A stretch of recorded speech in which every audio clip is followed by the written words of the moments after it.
요한계시록 4장 1절 말씀 1절 말씀만 봉독하고 나머지는 우리 성경 공부를 하면서 한 절씩 또 계속 읽어 나가도록 하겠습니다. 요한계시록 4장 1절 함께 봉독합니다. 이일 후에 내가 보니 하늘에 열린 문이 있는데 내가 들은 바 처음에 내게 말하던 나팔 소리 같은 그 음성이 이르되 이리로 올라오라. 이후에 마땅히 일어날 일들을 내가 네게 보이리라 하시더라. 아멘. 요한계시록 2장과 3장은 그 사도 요한이 본 것을 기록했고요.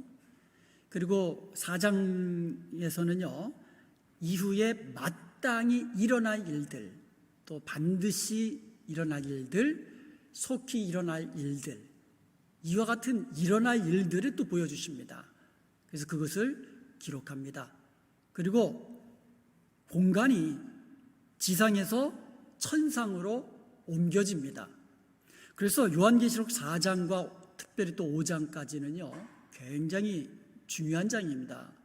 요한계시록에서 어떻게 보면 중심을 이루고 있는 그와 같은 아주 중요한 장입니다. 그리고 또 어떻게 보면 요한계시록의 맛이 나는 그 아시아에 있는 7교회들에게 하시는 그 편지의 글은 어떻게 보면 이 땅에 있는 교회들에게 주실 말씀이기 때문에 어떻게 보면 계시록이면서도 계시록에 맞지 않는 그런 맛이 없는데 나지는 않는데 4장부터는요 이제 계시록 같은 맛이 나면서 천상으로 옮겨가는 아주 중요한 장면입니다. 그래서 천상이 공개됩니다.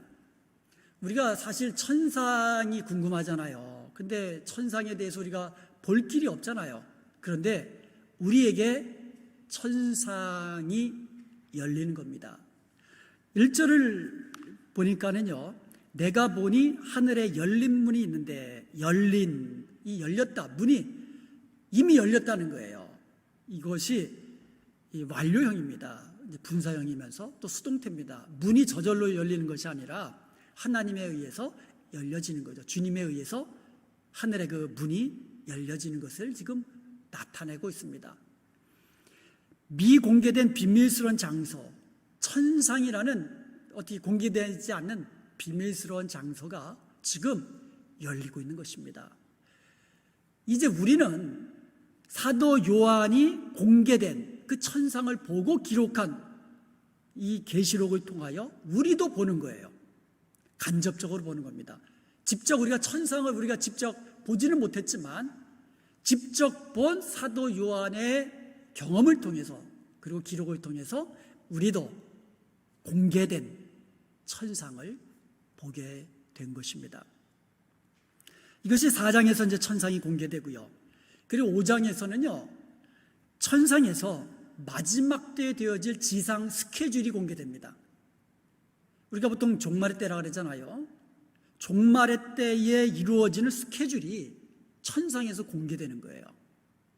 여러분, 천상의 스케줄은 지상의 스케줄과 일치하는 겁니다. 그래서 하나님 나라가 이 하늘에서 이루어진 것처럼 땅에서도 이루어지다. 하늘에서 하나님의 통치가 이루어졌습니다. 마찬가지로 땅에서도 하나님의 통치가 이루어지기를 원하는 그 기도거든요. 그래서 천상에서 이미 이 하나님의 보좌, 그리고 보좌 앞에 둘러선 그 24장로들과 함께 어전 회의를 통해서 스케줄이 짜여진 그 스케줄이 공개된다는 것이죠. 일종의 그 4장과 5장은 하나님의 보좌 앞에 있는, 그래서 그 앞에서 예배가 이루어지고 또 어전 회의가 이루어지는 그와 같은 것을 우리가 상상해 보면서 함께 말씀을 나눠보도록 하겠습니다. 이제 천상이 공개되면서 주님이 초청을 합니다. 이리로 올라오라. 천국은요, 주님께 초청받은 사람들만이 올라갈 수 있는 거예요. 천국은요, 아무나 들어가는 것이 아니라 주님께 초청받은 사람들, 허락된 자들만 들어갈 수 있는 곳이 천국입니다. 2절에 보니까 내가 곧 성령에 감동되었더니, 그러니까 사도 요한은요, 성령에 감동되어서 천상, 공개된 천상을 보게 된 줄로 믿습니다. 우리 육신으로는 어떻게 우리가 천상에 올라갈 수도 없죠. 그리고 천상을 볼 수도 없죠. 그런데 성령에 감동되어서 주님의 초청을 받고, 그리고 사도 요한이 공개된 열려진 문을 통해서 천상을 보게 되었고요. 우리는 세례 요한을 통하여서 그 천상, 이 공개된 천상을 지금 우리도 보게 되는 것입니다. 그리고 나서 이후에 마땅히 일어날 일들을 내가 네게 보이리라. 그러니까 천상이 공개되면서 보좌 앞에 있는 그 모습들이 공개가 되고, 또 하나 이후에 일어날 스케줄, 이후에 일어날 그 일들을 공개하시겠다는 주님의 말씀인 것입니다. 그래서 4장과 5장은 굉장히 중요한 장입니다. 자, 그러면 천국에 올라갔더니, 이제 천상에 올라갔더니 거기에 보좌가 보이는 겁니다. 그래서 천국 보좌가 아주 핵심이에요.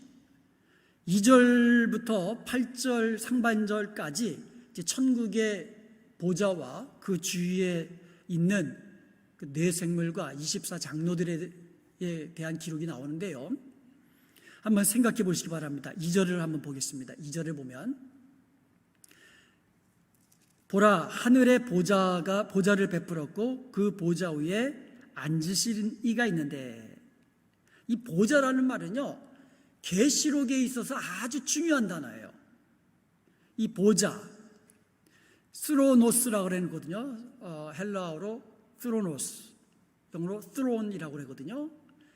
이것이 신약에 63번 나오는데 계시록에만 48번 나와요. 그러니까 대부분의 보좌라는 이 단어는 계시록에 나온다라고 생각할 수가 있는 겁니다. 그만큼 요한계시록에는 보좌라는 말이 굉장히 중요합니다. 조금 있다가 그 보좌가 어떤 우리에게 이미지를 주고 있는지 또 좀 더 자세히 살펴보기를 원합니다. 자, 일단 천상에 올라갔더니 중심부에 보좌가 있는, 하나님 보좌가 있는 겁니다. 그리고 거기에 하나님이 앉아 계시는 겁니다. 자, 그리고 나서 4절에 보니까 하나님의 보좌를 둘러선 24보좌가 있어요. 그러니까 하나님의 보좌가 있고, 하나님의 보좌를 둘러서 24개, 24보좌가 있는 거예요. 그리고 그 보좌 위에는 24장로들이 앉아 있는 겁니다. 그리고 5절에 보니까 이 보좌 앞에는 등불 7, 켜있는 등불 7이 있는 거예요. 그러니까 7등잔이 있는 거죠. 그러니까 이 등불이 있는데 이것이 7개가 있는 거예요. 자, 이것이 뭐라고 설명하고 있습니까? 이는 하나님의 7영이다. 보좌가 있고 하나님의 7영이 계시고, 그 다음에 보좌 둘레에 24장로들이 각각 보좌에 앉아 있고, 그리고 6절에 보니까 보좌 앞에는 수정과 같은 유리바다가 있고, 그리고 보좌 가운데와 보좌 주위에 네 생물이 있는데 앞뒤에 눈이 가득하더라. 한번 생각해 보세요. 이게 하나님의 보좌에 있는, 보좌 앞에 있는 광경들이에요. 하나님의 보좌가 있고요. 그리고 보좌 앞에 7영이 계시고요. 보좌 가운데와 둘레에 네 생물이 있고요. 그리고 보좌를 둘러서 24개, 24보좌, 즉 거기에 앉아있는 24장로들이 있는 겁니다. 이게 하늘 보좌에 지금 우리가 상상할 수 있는 모습들입니다. 한번 상상해 보시기 바랍니다. 자, 그러면 우리 3절부터 좀 읽어가면서 설명해 드리도록 하겠습니다. 자, 3절에 보니까 앉으신 이의 모양이 벽옥과 홍보석 같고 또 무지개가 있어 보좌에 둘렀는데 그 모양이 녹보석 같더라. 자, 천상에 올라가니까 하나님의 보좌가 있고 거기에 하나님이 앉아 계시는데, 그 앉으신 하나님의 모양이 벽옥과 홍보석 같다 그랬어요. 벽옥과 홍보석이라는 말이 아니고 벽옥과 홍보석, 보석 종류죠. 아주 제가 보석에 대해서는 문외한이라 어떻게 제가 잘 설명해 드리지 못하겠지만 하여간 귀한 보석이잖아요. 보석과 같은 모양이다라는 거지 보석이라는 것이 아니죠. 하나님이 그 보석과 같이 아주 존귀한 이 빛나는 그런 모양을 하고 계신다는 뜻이겠죠. 그리고 무지개가 있어요. 무지개가 그 보좌를 둘러 있는 거예요. 무지개가. 근데 그 무지개의 모양이 뭐 같다? 녹보석 같다. 그러니까 보석을 주로 비유로 설명합니다. 사람들이 아마 보석을 좋아하기 때문이기도 하겠고, 보석이 빛나고 또 귀하고 그런 사람들에게 그런 인식이 있어서 그런지 몰라도 이제 보석에 많이 비유를 하고 있습니다. 녹보석 같은 무지개가 보좌를 딱 두르고 있는 거예요. 한번 상상해 보세요. 그리고 4절을 다시 보면 보좌에 둘러 24 보좌들이 있고, 하나님의 보좌를 둘러서 24개의 보좌가 있고, 그리고 그 위에는, 보좌들 위에는 24 장로들이 흰 옷을 입고 머리에 금면류관을 쓰고 있더라. 흰 옷을 입고. 우리 요한계시록 2장과 3장 하면서 흰 옷은 곧 이 깨끗한 세마포, 이 두루마리를 빤 옷을 가지고 천국에 들어가는 그와 같은 성도들의 모습을 우리가 살펴본 바가 있잖아요. 하얀 옷을 입고 머리에 금면류관을 썼더라. 근데 여기에 24 장로들은 도대체 누구인가? 우리가 계시록을 해석할 때에는요, 이 중요한 원리가 있다고 그랬습니다. 제일 중요한 원리가 뭐냐면 성경에서, 특별히 계시록에서 해석해 놓은 것은 그대로 해석하면 되는 거예요. 예를 들어서 이 7별을 붙잡고 계신다, 우리 주님께서. 7별은 각 7교회의 사자들이다 그랬거든요. 그러니까 이런 식으로 계시록에서 설명해 놓은 것, 해석해 놓은 것은 그대로 해석하면 되는 거예요. 그런데 계시록에 없는 것들은 어떻게 합니까? 계시록에는 없어도 다른 성경의 그 다른 곳에서 해석해 놓은 곳이 있으면 그것을 가지고 해석하면 되는 거예요. 그러면 다른 곳에서도 해석된 것이 없다 그러면 어떻게 합니까? 신구약 전체의 어떤 그 신학의 원리와 신학의 어떤 사상과 어떤 그런 것들이 있습니다. 신구약 전체를 에서 우리가 발견할 수 있는 원리들이 있어요. 그런 것들을 가지고 우리가 해석할 수도 있고요. 그리고 그것도 없으면 상식적으로, 아주 상식적인 선에서 그냥 해석하는 거예요. 그것도 어려우면 그거는 그냥 비유 그대로 받아들일 수밖에 없어요. 우리가 해석할 수 있는 성질이 아니거든요. 계시란 것이 뭡니까? 계시라는 것은 드러내다라는 뜻이거든요. 그러니까 하나님이 드러내신 것만 우리가 볼 수 있는 거예요. 드러내지 않은 것은 우리가 볼 수가 없어요. 그게 계시입니다. 비밀이라는 것은, 미스테리라는 것은요, 하나님께서 공개하시고 알려주신 것만 우리가 알 수 있는 것이지, 하나님이 공개하시지 않은 것은 우리가 알 수가 없는 거예요. 그것을 우리는 인정하고 해석해야 돼요. 자, 그러면 여기에 나와 있는 24 장로는 뭐냐? 오늘 본문 요한계시록 이 4장 4절에서는 설명이 없어요. 24 장로가 누군지. 그런데 이 24 장로가 누군지 알 수 있는 단서가 요한계시록 21장에 나옵니다.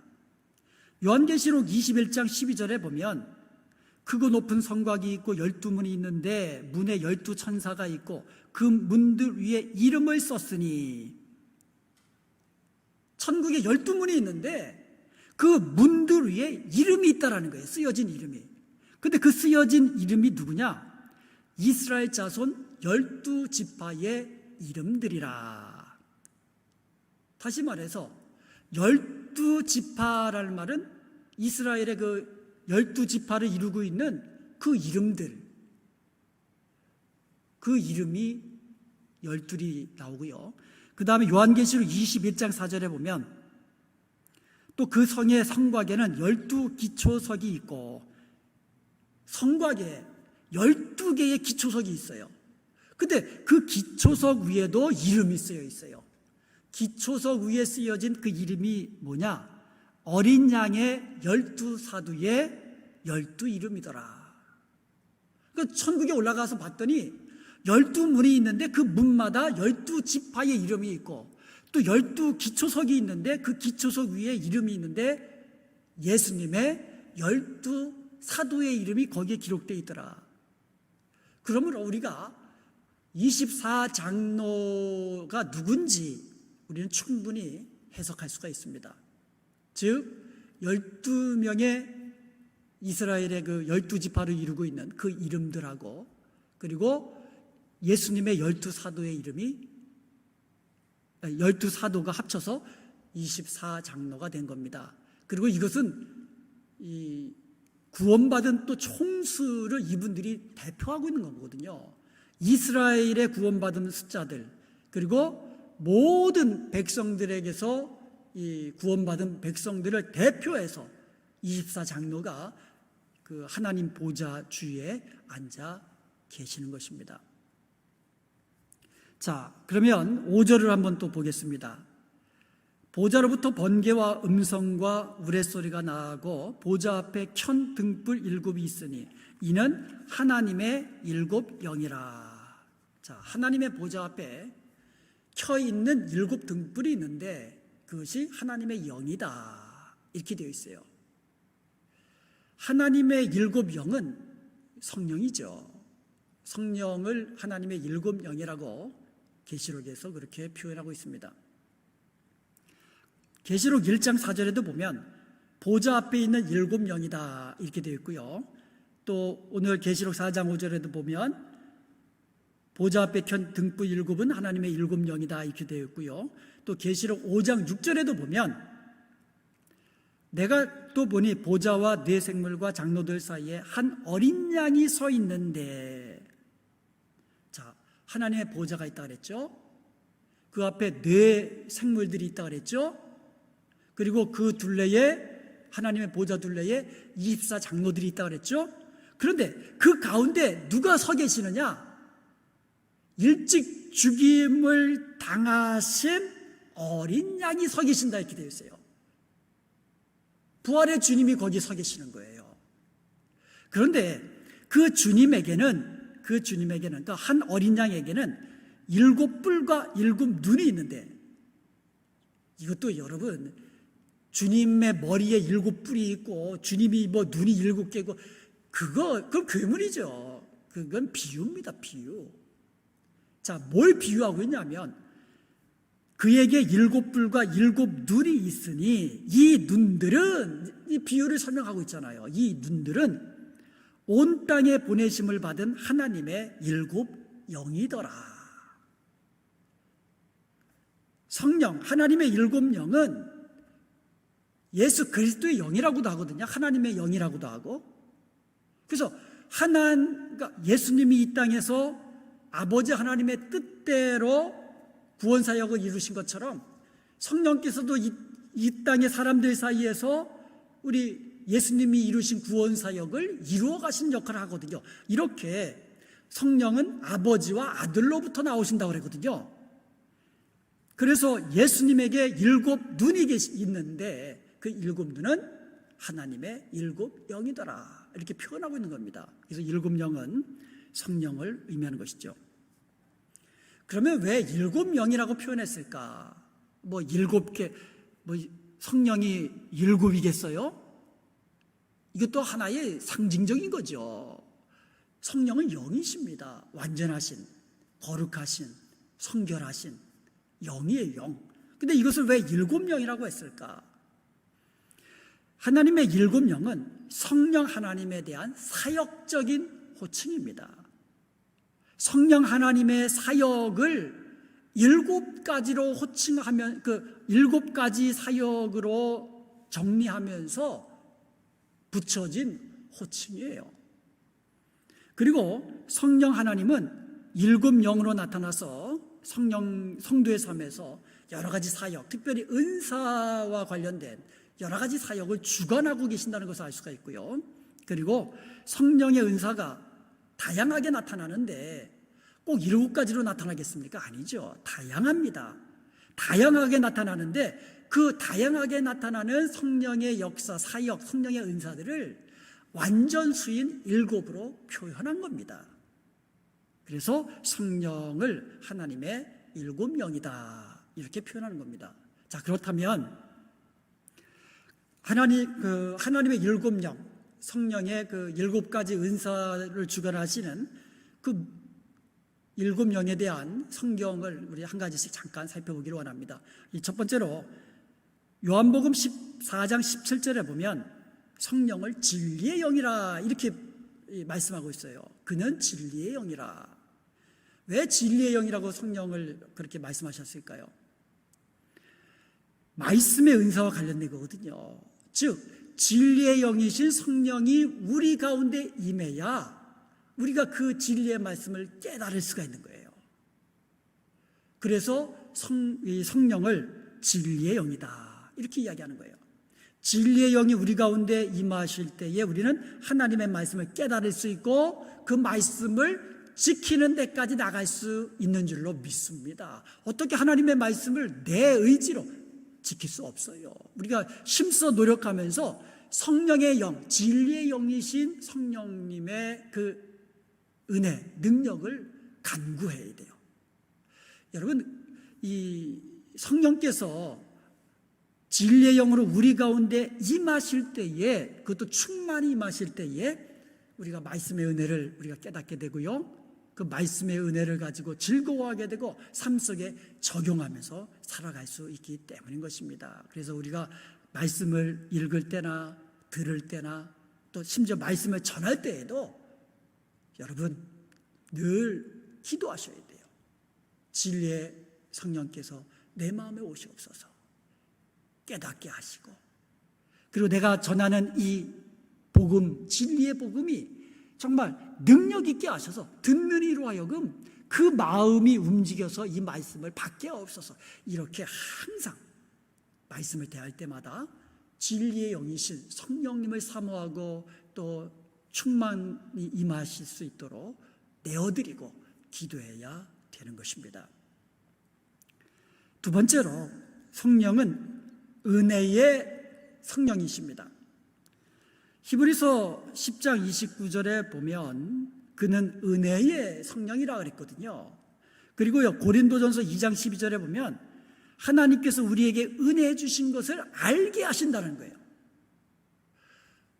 여러분, 이 은혜라는 것은 이 내려오는 개념입니다. 은혜는 우리가 하나님께 은혜를 드릴 수가 없는 거예요. 은혜는 하나님께로부터 우리에게 내려오는 개념이에요. 항상 하나님이 은혜를 주셔야 우리가 그 은혜를 받고 그 은혜를 누릴 수가 있는 겁니다. 구원의 은혜, 하나님께로부터 내려오는 거죠. 병고침의 은혜, 하늘에서부터 하나님께로부터 내려오는 거죠. 모든 은혜가 그렇습니다. 그런데 성령을 은혜의 성령이라고 이야기하는 이유는 내가 받은 이 은혜가 하나님께서부터 내게 주신 은혜인 것을 깨닫게 해주시는 분이 성령님이세요. 그러니까 성령이 아니고는 하나님께로부터 내려받은 이 은혜가 은혜인 것을 깨닫지 못하는 거예요. 그래서 불신자들은요 하나님의 영이 없거든요. 성령이 없거든요. 그러니까 자기가 잘해서 진화되어서 어쩌다가 저절로 된 것으로, 이 공기가 저절로 됐다고요? 사람이 저절로 됐다고요? 말도 안 되는 거거든요. 여러분, 여기 우리가 자동차를 타고 다니잖아요. 그 자동차를 보면서 아이고 하늘에서 저절로 됐네, 이게 말이 안 되는 소리인데 그것은 말이 안 된다고 하면서도 사람이 저절로 어쩌다 우연히 진화됐다고 하면 그것을 믿고 있거든요. 이 말도 안 되는 거예요. 왜 그렇습니까? 이유는 한 가지예요. 은혜의 영이신 성령이 그들 마음에 없기 때문에 그래요. 내가 하나님의 영으로 지음받은 존귀한 사람인 것을, 내가 하나님의 구원의 은총으로 예수 그리스도의 십자가의 구원의 은총으로 구원받은 하나님의 사랑받는 자녀가 된 것은 하나님의 은혜로 된 것임을 이것은 그들은 몰라요. 오직 성령이 임한, 은혜의 영이신 성령이 임한 사람만이 깨닫게 되는 줄로 믿습니다. 그래서 성령이 충만한 사람은 모든 것이 다 하나님의 은혜로 된 것이다, 이렇게 고백하는 줄로 믿습니다. 내게 있는 모든 것이 하나님의 은혜임이 여러분 믿어지시고 고백되십니까? 성령, 은혜의 성령께서 여러분에게 임하여 계신다는 증거인 줄로 믿습니다.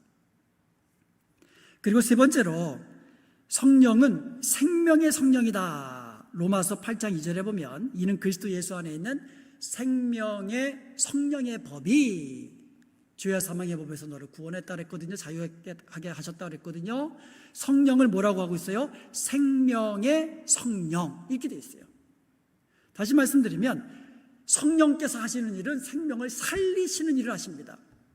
마른 뼈와 같이 죽어진, 썩어진 그 인생을 살리시는 그 사역을 하시는 분이 성령님이세요. 그러므로 우리는요, 살리는 사역을 해야 돼요. 죽이는 사역을 하면 안 됩니다. 내가 가는 곳마다 이 슬픈 사람이 위로받고, 내가 가는 데마다 좀 힘들어하는 사람, 좀 우울해하는 사람, 두려워하는 사람, 내가 가서 함께 있고 말씀 나누고 함께 기도할 때에 그들에게 위로 주고 격려 주고 새심을 얻게 하고, 이것이 살리는 영을 가진 성령이 우리 가운데 충만히 있는 사람들의 모습인 줄로 믿습니다. 어떤 사람들은 그 사람만 가면 다투는 이런 일이 발생하는, 이거는 죽이는 사역이에요. 내가 가는 곳마다 peaceful, 피스메이커가 되어서, 이게 성령의 사역이거든요. 그러므로 우리도 이 성령의 살리는 영이신 성령께서 우리 가운데 임하셨기에 우리도 죄와 사망에서 살아난 줄로 믿습니다. 그렇다면 이제 우리도 마찬가지로 성령의 그 살리는 영이신 성령이 우리 가운데 있기 때문에 가는 곳마다 살리는 사역, 예수 그리스도의 복음을 전해서 죽은 영혼을 살리게 하고, 그리고 우리가 가는 곳마다 평화를 가져다 주는 이와 같은 살리는 사역하는 저와 여러분 될 수 있기를 주님의 이름으로 축복합니다. 그리고 네 번째로 성령은 양자의 성령이다. 양자의 성령. 여러분, 양자의 성령이 임하시면은요, 우리가 하나님의 양자됨을 알게 됩니다. 여러분 자녀에게 한번 물어보세요. 너 지난번에 보니까 이제 신정권 장로님이 그 아드님한테 유선이한테, 야, 너가 엄마가 널 낳은지 너 어떻게 알아? 너 본 적 있어? 근데 본 적은 없죠, 사실 따지고 보니까. 그런데 그 유선의 대답이, 그래도 본 적도 없고 그렇지만 자기는 이 엄마가 자기를 낳아준 줄을 안 되는 거예요. 어떻게 아냐? 그냥 안 되는 거예요. 우리가 하나님의 자녀인 것을 어떻게 합니까? 그냥 아는 거예요. 우리는 어떻게 그냥 합니까? 성령이 바로 양자의 성령이기 때문에 그래요. 그래서 양자의 성령이 우리 가운데 임하시면 하나님이 우리 아버지인 것을 알게 된다는 거예요. 그래서 양자의 성령을 받은 사람마다 하나님을 아빠, 아버지라고 부르느니라, 이렇게 로마서 8장 14절과 15절에서 말씀하고 있는 겁니다. 여러분, 예수님 믿지 않는 사람들, 불신자들은요, 하나님을 아버지라고 절대로 부르지 않습니다. 부를 수가 없어요. 아니, 자기 아버지가 아닌데 어떻게 아버지라고 부릅니까? 좀 속된 말로 미치지 않고서야 어떻게 아버지라고 부릅니까? 다른 아이들이 저를 아버지라고 부릅니까? 아버지라고 안 불러요. 오직 우리 아이들만이 저를 아버지라고, 아빠라고 불러요. 마찬가지예요. 하늘에 계신 우리 아빠, 아버지, 오직 양자의 영을 가지고 있는 우리 하나님의 자녀된 우리만이 하나님을 아빠, 아버지라고 부를 수 있는 줄로 믿습니다. 이게 성령의 사역이에요. 그리고 다섯 번째로 성결의 영이다. 간구의 성령이다. 간구의 성령. 스가랴서 12장 10절에 보니까 간구하는 심령을 우리에게 주사, 하나님 앞에 간구하면서 부르짖게 하신다 그랬거든요. 그래서 간구하는 심령이라고 번역했는데, 이 심령이 the spirit, 영의 영, 간구하는 영을 말하는 거예요. 그러므로 이 간구의 영은요, 우리가 기도할 때의 이 기도와 간구, 이 사실은 같은 말이면서도 조금 차이가 있어요. 그 기도는요, 그냥 모든 것이 기도죠. 영적인 호흡과 같이 그냥 모든 것이 그냥 쉬지 말고 기도하라, 기도거든요. 매 순간 아버지, 내가 지금 누구 만나러 갑니다. 하나님, 이 음식 앞에서도 아버지 감사합니다. 이 모든 것이 기도입니다. 근데 간구는 그것과는 좀 다르거든요. 더 깊이 있게 부르짖으면서 이 간구하는, 그와 같은 이 기도의 사람은 간구의 영이 임하실 때에 기도하는 사람이 되는 거예요. 그래서 우리가 보통 이 다른 사람 모일 때, 이 사람은 기도의 사람입니다. 그러니까 기도를 많이 하는 사람입니다. 그것은 간구의 영을 받았기 때문에 그래요. 그래서 여러분, 성령님은 간구의 영이십니다. 내게도 간구의 영을 주셔서 주님과 깊은 기도로 주님과 교통할 수 있는 그 자리까지 나를 이끌어 주옵소서. 이렇게 간구하는 성령을 우리가 사모하고 또 기도하고 모시어 드려야 될 줄로 믿습니다. 그리고 여섯 번째로, 성령은 성결의 영이다, 이렇게 되어 있어요. 로마서 1장 4절에 보면 그는 성결의 영이다 이렇게 나와 있거든요. 성결의 영으로는 하면서 나오거든요. 성결의 성령이 임하시면 성도의 삶이 깨끗해집니다. 여러분, 죄는 어두움에서 있고요, 더러운 곳에서 있습니다. 그렇기 때문에 반대로 성령의 성령이 임하시면, 성결의 성령이 임하시면 우리의 삶이 깨끗해지는 거예요. 밝아지는 겁니다. 여러분, 이 성도가요, 구원받은 이후의 삶은 그리스도의 장성한 분량에 이르기까지 변하게 가는, 어떻게 보면 거룩해 가는 성화의 과정이거든요. 그 성화의 과정을 주관하시는 분이 바로 성결의 영이신 성령님이시다라는 거예요. 그러므로 우리가 구원받은 것도 성령이 우리에게 임하셔서 정말 이 복음을 듣고 하시고 믿음에 이르게 하시고, 이게 성령께서 우리에게 어떻게 보면 그리스도께서 십자가 이루신 구원을 우리 각 심령에 적용시켜 주셨기 때문에 구원을 받은 거거든요.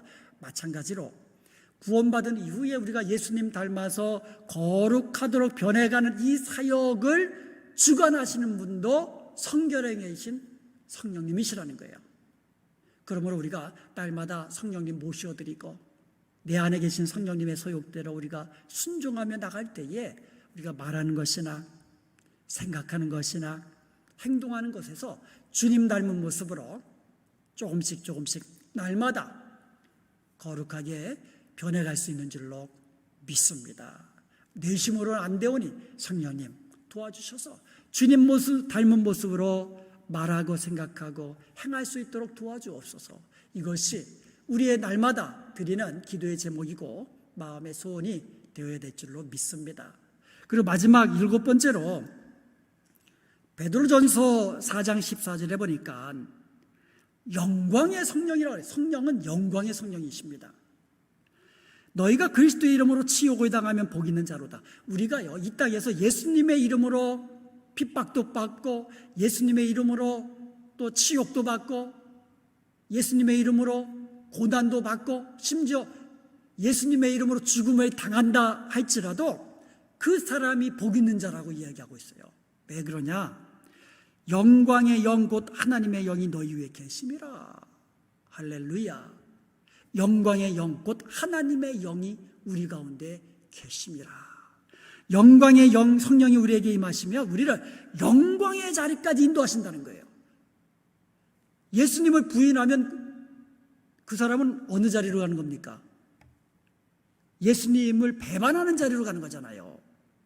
그런데 영광의 성령 곧 하나님의 영이신 성령께서 우리 위에 계시면, 우리 가운데 충만히 계시면 어떠한 상황 속에서도 예수님의 이름을 배반하지 아니하고 믿음을 끝까지 지켜서 금면류관, 영광스러운 면류관, 생명의 면류관 받아 누리게 되는 줄로 믿습니다.